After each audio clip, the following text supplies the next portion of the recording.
Leo മെസ്സിയുടെ Inter Miami ഇന്ന് കളത്തിലിറങ്ങുന്നുണ്ട്. Pre season ടൂറിൻ്റെ അവസാന മത്സരമെന്നോണമാണ് ഇന്റർ മയാമി ഇന്ന് കളത്തിലിറങ്ങുന്നത്. ജപ്പാനിൽ വെച്ചാണ് ഇന്നത്തെ മത്സരം.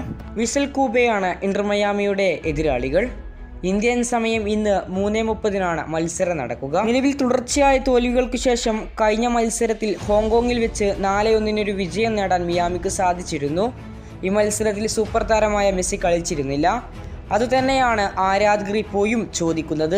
ഈ ഒരു മത്സരത്തിലെങ്കിലും സൂപ്പർ താരമായ മെസ്സി കളത്തിലിറങ്ങുമോ? ഇതിന് സൂപ്പർ താരമായ മെസ്സി തന്നെ ഒടുവിൽ മറുപടി നൽകിയിട്ടുണ്ട്. അദ്ദേഹം പറഞ്ഞത് ഇങ്ങനെയാണ്: ഞാൻ സൗദിയിലെത്തിയപ്പോൾ എൻ്റെ കാലിന് ചെറിയൊരു ഡിസ്കംഫേർട്ട് അനുഭവപ്പെട്ടു. പക്ഷേ ടെസ്റ്റിലൂടെ നെഗറ്റീവ് ആണെന്ന് തെളിയിച്ചു. എനിക്കിപ്പോൾ പരിക്കില്ല എന്നത് സത്യമാണ്. ഞാൻ ഇഞ്ചേർഡ് അല്ല. പക്ഷേ എനിക്ക് ഇപ്പോൾ ഡിസ്കംഫേർട്ട് ഉണ്ട്. എന്നാലും ഈ മത്സരത്തിൽ കളിക്കാൻ ഞാൻ മാക്സിമം ശ്രമിക്കും. ആരാധകരെ നിരാശപ്പെടുത്താൻ ഞാൻ തയ്യാറല്ല. ഹോങ്കോങ്ങിലും ഒരുപാട് ആരാധകർ കളി കാണാൻ വന്നിരുന്നു. പക്ഷെ നിർഭാഗ്യവശാൽ എനിക്ക് കളിക്കാൻ സാധിച്ചില്ല.